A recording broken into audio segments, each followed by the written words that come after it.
हरे कृष्णा। आज मैं आपको श्री कदमाबाई की कथा सुनाने जा रही हूँ। एक दिन जगन्नाथपुरी में एक गांव में कदमाबाई नाम के एक भक्त रहते थे। वहाँ पे एक बालक प्रतिदिन बाजरे की खिचड़ी खाने आते थे। तो अब कदमाबाई को ये पता नहीं था कि वो बालक स्वयं ही जगन्नाथ जी हैं।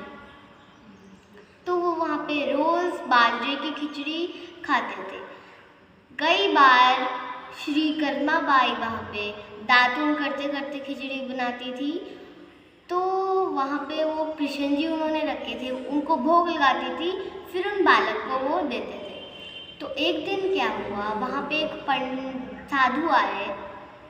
उन साधु ने उनको कदमाबाई जी को बोला कि आप कभी दातून करते करते बनाती है, आप कभी बिना नहाए बनाते हैं, तो आप बिना नहाए ऐसे मत बनाया करें बाजरे की खिचड़ी।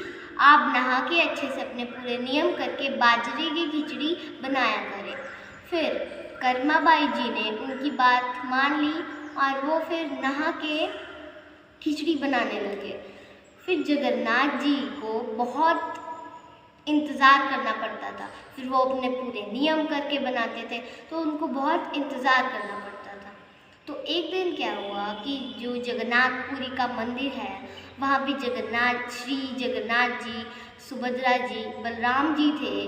वहाँ पे पंडित जी ने देखा कि जगन्नाथ जी के मुख पे बाजरे की खिचड़ी लगी हुई है। तो फिर जो पंडित जी थे उन्होंने बोला कि अरे यहाँ तो खिचड़ी इतने दिनों से बनी ही नहीं, तो जगन्नाथ जी के मुख पे खिचड़ी कैसे लगी है। फिर पंडित जी कहते कि हे जगन्नाथ जी, ये क्या लीला है आपकी। फिर जब रात हुई तो जब वो सोए तो उनको स्वप्न आया कि उनको जगन्नाथ जी का स्वप्न आया। फिर जगन्नाथ जी ने उनको बोला कि मैं कदमाबाई जी नाम के एक भक्त के घर जाता हूँ और वहाँ पे खिचड़ी खाता हूँ। तो अब मुझे वहाँ पे बहुत इंतज़ार करना पड़ता है, क्योंकि वहाँ पे एक साधु आया और उन्होंने बोला कि आप अच्छे से नियम करके जो खिचड़ी है वो बनाएं। आप कभी दातून करके बनाते हैं, आप कभी बिना नहाए करके बनाते हैं, तो फिर आप अच्छे से नियम करके बनाएं। तो जगन्नाथ जी को बहुत देर हो जाती थी। फिर जब पंडित जी उठे तो उनको बहुत चिंतित हो गए वो बहुत। फिर उन्होंने सब लोगों को बताया कि जो जगन्नाथ जी है वो ऐसे एक कदमाबाई नाम की भक्त के घर जाते हैं, तो वहाँ पे एक साधु आए।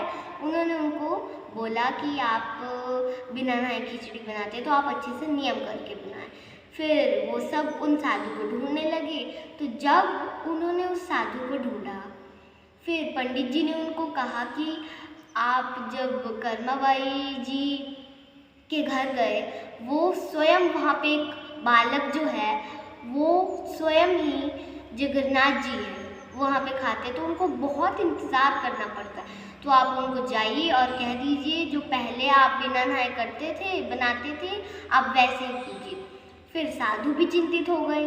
वो कदमाबाई जी के घर गए और कदमाबाई जी को उन्होंने कहा कि कदमाबाई जी, आप जैसे पहले बिना नहाए बनाते थे बाजरे की खिचड़ी, आप वैसे ही बनाए। फिर कदमाबाई जी ने उनकी आज्ञा मानी और वो वैसे ही बनाए। और वो बालक जगन्नाथ जी बड़े होते गए ऐसे ही खिचड़ी खाते हुए। और एक दिन जो कदमाबाई जी है वो इस लोक से चले गए। फिर जो वहाँ पे जगन्नाथपुरी में जो मंदिर है, वहाँ पे बलराम जी है, सुभद्रा जी है और जगन्नाथ जी है। जगन्नाथ जी की आंखों से आंसू बह रहे थे। तो और भी लोग थे वहाँ पे, और राजा भी थे और पंडित जी भी थे। तो वहाँ पे सारे लोग कहने लगे कि हे जगन्नाथ जी, हमसे क्या भूल हो गई है जो आपकी आंखों से आंसू आ रहे हैं। फिर जब रात हुई तो राजा को और पंडित जी को स्वप्न आया जगन्नाथ जी का। फिर जगन्नाथ जी ने बोला कि जो मैं श्री कदमाबाई जी के घर में बाजरे की खिचड़ी खाने जाता था, वो मेरे प्रिय भक्त थे और मुझे प्रतिदिन बाजरे की खिचड़ी खिलाते थे और वो इस लोक से चले गए हैं, तो मुझे बहुत दुख है। फिर जो पंडित जी है, जो राजा है, वो पंडित जी के पास गए और राजा ने पंडित जी को बोला, जो सौगन मुझे आया है वही आपको आया है पंडित जी। फिर पंडित जी ने बोला, जी राजा। फिर राजा ने बोला कि अब हम प्रतिदिन श्री कर्माबाई जी का नाम लेके बाजरे की खिचड़ी बनाएंगे। तो आज भी यही प्रथा है कि श्री कर्माबाई जी का नाम लेके खिचड़ी बनाते हैं और श्री जगन्नाथ जी, बलदेव जी और सुभद्रा जी को भोग लगाते हैं। हरे कृष्णा, जय Jagannath. Please like, subscribe, share our channel and do not forget to click the bell icon. Jai Shri Radhe Krishna.